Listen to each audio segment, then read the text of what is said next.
Well, let's go ahead and talk about Tucker Carlson, Putin, and Joel Osteen. What do they all have in common? Well, really nothing, but they're topics we need to get to. Let's get ready to rumble! You can't handle the truth. Somebody to the top of the line.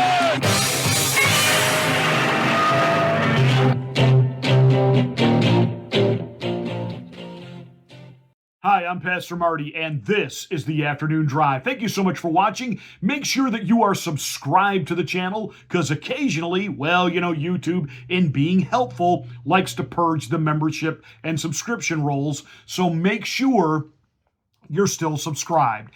If you are, thank you. Please smack the bell, click the word all. That should give you notification of all of my rants, my ravings, and my undeniably flawless, perfect reasonings. Hey, and then please like and share this video. Put the link on your social media platforms. That's how we get the word out that we're here and grow our audience. Thank you very much for that. Welcome to the Afternoon Drive.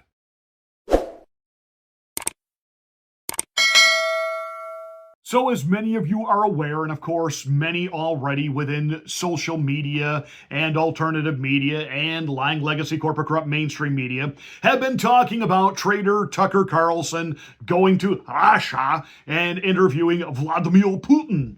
When the buzz first broke last week on all of this, and of course, the media, the Democrats, even, establishment rhino Republicans, just in meltdown mode, how could Tucker Carlson do this? Yet, I seem to recall, and I was a kid in the 1970s, and I recall when 60 Minutes and mainstream news outlets and 2020 and Barbara Wawa Walters, who was known for her interview skills.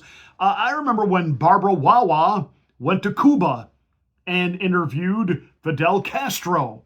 And she was not considered an enemy of the state, certainly not by the political left, certainly not by liberals, that she went and sat down and interviewed someone who, what's the word I want? Oh yeah, was considered an enemy of the United States. Remember the Cuban Missile Crisis under the JFK administration? So, there was an embargo against Cuba. You couldn't go there. People from there couldn't come here legally. I mean, it was really something back in the day. And Barbara Walters went and sat down with him. And of course, I am sure there were those on the right at the time who were saying things like, you can't give a dictator like that a platform. One of the things that I liked about President Donald Trump, especially when he was running in 2016, and he was asked, well, would you sit down with the leader of North Korea? And he goes, yeah, why wouldn't I? And remember how the Democrats and the establishment Republicans like John Traitor McCain, yes, you heard me refer to John McCain as a traitor. He is a traitor, or I should say was a traitor. I haven't been able to check that off my bucket list yet to go to wherever it is he's buried and spit on his grave. Some people said, I just don't think Donald Trump should have said, he was a loser. He served our country and he was taken captive. He was a traitor. He did media pieces for the Viet Cong. And when he came back stateside, Daddy arranged for him to have a presidential pardon. Now, why would you need a presidential pardon if you didn't do anything?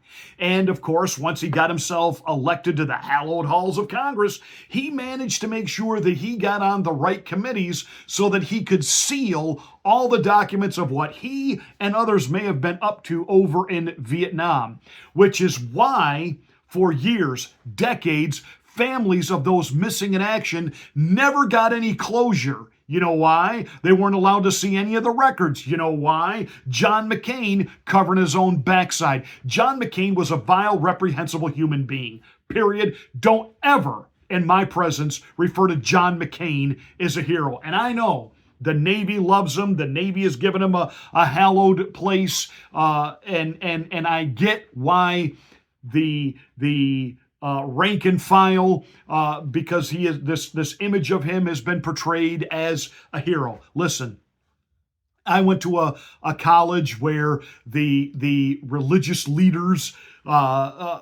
within that movement were placed before us as heroes. And, now I'm 56 years old. Yes, I've had a birthday. Pause for a moment of reverent silence. I'm 56 years old now, and I don't feel the same way that I did about them when I was 18, 19, 20 years old. I've grown and I've learned some things, and I've learned some things about their imperfections, and I've learned some things about some of their gross hypocrisy. And so I don't feel the same way about them. Hadn't changed my views on the Bible or my faith in Christ, but it has changed my views on them. And so the rank and file, you do a little homework on your hero, John McCain, you'll find out he wasn't quite the hero that he has been portrayed to you to be. Warmonger, warhawk, and of course, let's not forget he was Lindsey Graham's special friend.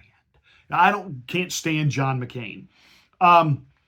And of course, Donald Trump saying that he would sit down and talk to our enemies. Why? McCain just thought that was because it goes against the establishment. Why? Because the establishment, the fascists that they are, want to control the narrative.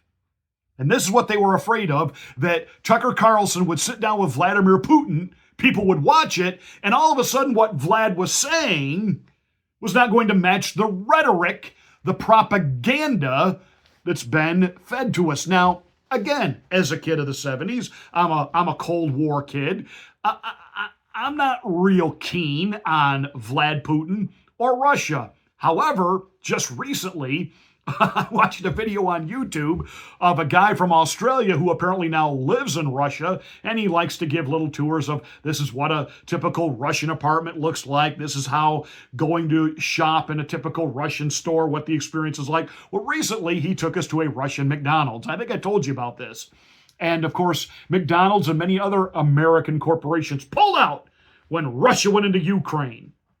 Great. Hey, way to go, corporate America, to stick it to the American people again. Well, Pastor Marty, they're just being patriotic and supporting America, and Vlad Putin went into Ukraine, and that was bad, and so it was a patriotic stand to pull our businesses out. Yes. All of the American investors who invested in those businesses and helped launch them. Not to mention any of us who hold any type of American credit cards. I don't care whether it's Visa, MasterCard, American Express, Discover. We're paying for all that now, Oh, yes, we are. Because all those credit cards were in Russia. And all those credit cards immediately shut down when Vlad Putin went into Ukraine. Well, what motivation was there then for the Russian people, which had run up millions and millions of dollars of debt? What was their motivation then to pay it back? Try this. None. Zero. Zilch. And it isn't like any of the Russian courts over there are going to make them pay it back to those American companies. Yeah. So you and I get stuck with their bad debt. And wasn't that forward thinking? Yet, while American businesses like McDonald's and Coca-Cola pulled out, our government still talks to Russia, though they don't like to talk about it on the evening news, to get fuel. Bum, ba-dum, bum, and a few other things that we need that Russia has. So, that all said, they want to control the narrative, and there's this part of me, do I think everything Vlad Putin told Tucker Carlson was the gospel truth? Of course not. But I will tell you this, and this has been wrongfully mischaracterized about Vlad Putin. He's KGB, he's communist. See, Vlad Putin's not a communist. He's an imperialist. What are you talking about? He's not a communist. He's imperialist. He understands that market capitalism works and it makes you wealthy and it makes the people wealthy and it makes your nation wealthy. He gets that and he wants that. Now, he wants Russia to be large and in charge. Gee, there's another nation that wants to be large and the United States. And when we slapped all these sanctions on Russia over Ukraine, We're going to break their economic back, according to brainless Biden. Remember, and you had has-been actors like George Takei, Mr. Sulu from Star Trek. Yeah, for democracy, I'm willing to pay more at the gas pump because we're sticking it to Putin. No, we're not, you moron. Putin joined up with China, they're joining up with African nations, and India is going to be a part of this economic collaboration, and they're going to have a bigger economy than us. This was a brilliant strategy. Not. And Tucker, of course, wanted to get into all of that. But obviously, Vlad Putin is going to try to dominate and control the conversation. So here was my takeaway. And some people were like, he went on for 40 minutes uninterrupted by Tucker. You're giving us a history lesson of Ukraine. Went back 1,000 years. He was stalling. I think there was some stalling there, of course. But I think Vlad Putin saw this as an opportunity to finally be able to tell the West his side of the story. I'm not saying it was the pure truth. I'm saying he was using it as an opportunity to finally speak to the West and what he was hoping would be unfiltered. You listen, you process, you make up your mind. Now, they did have a back and forth, but again, how tough do you think it was going to be, especially when there's obviously a language barrier and they're speaking through translators? But my takeaway was, and I said this even before the Tucker interview, that there were times that there were decisions Vlad Putin was making in Russia. I wish we had a leader making those decisions here in the United States, especially on some of the social issues. Ooh, Pastor Marty, are you really going to go there? Yeah, why not? Because see, in Russia, they don't have a problem with gender dysphoria. they just don't have that problem there.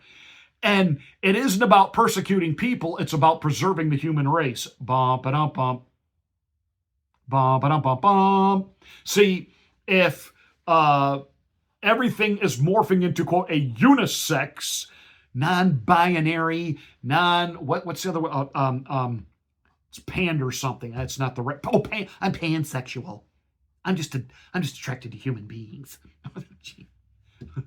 Well, good luck with reproduction on all of that. And so Vlad Putin just simply stepped in and said, you know what, we're just not going to have this insanity here. It's not going to have it, and certainly not going to have it where children are concerned.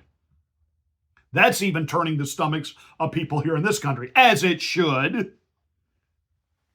So, it was hard for me. And I remember when I was still on the air in Orlando, Florida, saying to the station manager and some of the other guys that worked there, and some of them were old time, hate communism, but even they were saying, gee, there's things going on in Russia right now that I actually kind of like. So Vlad Putin was basically, when he was asked point blank, did you blow up the Nord Stream pipeline? Of course, well, no. And of course, right away, the American press springs in and says, see, he's giving us propaganda and Tucker let him. Does anybody on this side remotely think that Russia blew up its own pipeline when Joe Biden bragged about doing it? He exposed the CIA, he did this, he did that, no, but what was right? Now, again, the only thing that would make me want to go to Russia, I told you, there's the guy from Australia that does videos, and he gave us a tour of the new Russian McDonald's under Russian ownership and control now. A Big Mac meal there is less than $3. The whole meal, the Big Mac, the fries, the Coke, is less than $3 for the whole meal. And when he opened up the box and showed us the Big Mac, I literally could hear an angelic choir. It was 2 all-beef patties. It looked like 2 quarter-pound patties. Special sauce, lettuce, cheese, pickles, onions on a sesame seed bun. It looked magnificent. Have you seen what the American Big Mac looks like lately? It's $2.50. And it just looks smashed and uninteresting. So, I would go to Russia to have a Big Mac. Other than that, I have no desire to live in Russia. And I have no desire to be a Putin apologist. But I think we all understand he had a legitimate concern about NATO encroaching into Ukraine, thus being on his border. How would we feel if Russia got in cozy with Mexico and Mexico allowed Russia to put tanks and missiles on their border? Exactly. We wouldn't want Russian tanks and missiles on our border. Well, they don't want ours on theirs either. So overall, I mean, I downloaded the interview. I have the whole thing in its entirety because I figured by now it would have disappeared down a wormhole, but apparently the social media platforms are leaving it up. And, there's mixed reviews on it on both sides. There are conservatives who loved it. There are conservatives who didn't love it. I'm kind of indifferent about it. I watched it. Some parts of it kind of droned on and I kind of fast forwarded through. But overall, I do not believe Tucker Carlson is a traitor or treasonous. And Vlad Putin did make this brilliant point. Why is Germany acting against its own self-interest? And that knowing who blew up the pipeline, now they're paying quadruple what they would for fuel this winter. And Vlad Putin says, it makes no sense to me either. Why would any nation act against its own self-interest? Yeah, like America first. But Biden's made us America last, which is why the Senate ramrodded through another big spending bailout for Ukraine, part more of the Hunter, Joe Biden money laundering scheme. Have you thought about how many tens of millions of people Joe Biden is directly responsible for their deaths? I'm not kidding. He and Hunter were involved in graft in Ukraine while he was vice president. We have wars as a result of all of that. People dying, and we keep sending money over there to keep the war going so that more people keep dying so that they have to buy more and keep this thing prolonged and prolonged and prolonged. And Joe Biden, blood money.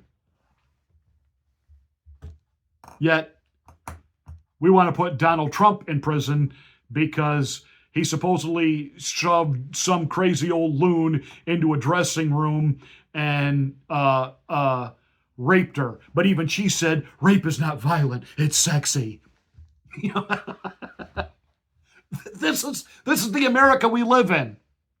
And we look around every day and we see it falling apart more and more and getting crazier and crazier. And yeah, those of us who grew up in the height of the Cold War now look at Russia and we see sanity. That's kind of sad.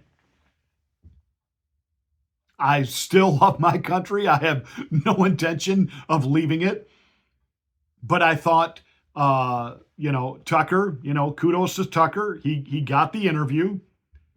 Parts of it I thought were interesting. Some parts of it were dull. By the way, isn't that like that with just about every interview with anybody?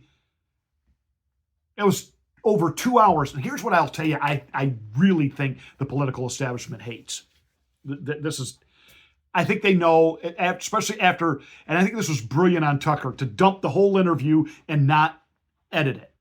He could have edited a lot of Putin's answers way down. And I think the genius in Tucker was not doing that. Because had he edited it way down, I think his interview would have disappeared down the wormhole. Because 100 million people would have watched it, and that would have scared the powers that be to death. I think because it is so long, I think the powers that be are banking on the fact that most people don't have the attention span or the depth of knowledge to watch all that and try to absorb it. So I think there's that. But I do think this. I think what really makes the establishment really nervous is not even everything Vlad had to say, but it was how he said it. He's sitting there like this, He looks healthy. He certainly looks alert. He's intelligent. And even the average, forgive me for the pun, the average Joe watching that who listened to him like, I can't listen to this guy go on for another 20 minutes for an answer. But what they were observing was, okay, we've got a president who's old and feeble and senile, and now that the Justice Department's even saying so, we already see it anyway. And despite the media's best efforts to come out and just be so shocked and outraged that this report would point out what we all see, a senile, dementia-ridden old man. We see it.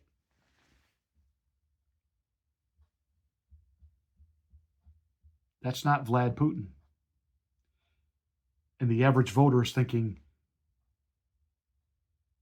a president has to be able to go one-on-one with the other leaders of the nations. You mean Joe Biden would have to go up one-on-one with him or Kim Jong-un or whoever? Yeah. Get it now. Get it now. Get it now why they really fear Donald Trump? Because Donald Trump could go up, and even in his own Trumpian type of charisma that he possesses, he kept Vlad Putin in check. Hillary Rodham Clinton came out and referred to Tucker Carlson as Putin's useful idiot. Oh, really? Really? There's the pot calling the kettle black. Hillary Rodham Clinton, who's everybody's idiot. No, I think overall the Carlson-Putin interview was fine. Doesn't mean I believe everything Vlad Putin said, but just watching the left and the libloons go bat crap crazy over it and the political establishment have a meltdown, it's always been my experience that when you throw a rock into a pack of dogs, the one that yelps is the one that got hit. As you are aware, on Sunday there was a shooting at Joel Osteen's church in Houston, Texas. I'm not going to spend a lot of time on this. Now, the media, on Sunday, of course, they were all ready to pounce. We got to get the guns. We can't have crazy people. And then all of a sudden, most of the mainstream outlets, anything they're talking about it now is in like 90-second sound bites, and they're moving on because the person was trans. Oh, and the person was not only trans, they weren't white. Oh, wait, they were not only trans, and they only weren't white, they aren't from here. There's a good indication they're an illegal alien. An illegal alien who's trans and hiding from the law goes into a church with a pro-Palestine sticker on their gun stock and starts shooting a church that, quote, stands with Israel. I'm no Joel Osteen fan. I abhor his wealth gospel.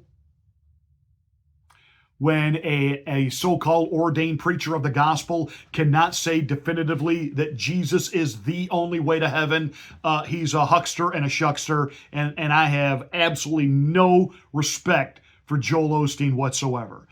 Joel, go live your best life now, because I promise you, the one that's waiting for you in the hereafter, you're not ready for. And the shooting, unarmed police who were in the service, who are security there, took this guy out. And I'm not going to refer to this woman. No, a man pretending to be a woman. So, because again, had multiple aliases. And again, I don't know, was the person really trans, or was this the way they were evading and avoiding detection by authorities? Because apparently there's like a half a dozen aliases out there. But we do know they're from Venezuela. Were they here legally? Funny how media's going kind of radio silent on all that, isn't it? And you know they wanted to make this over something, especially about Jesus and faith. And it's because these people always sticking their faith in people's faces. And yet now they find themselves having to come alongside Joel Osteen because it turns out it's about Palestine, Gaza, Israel.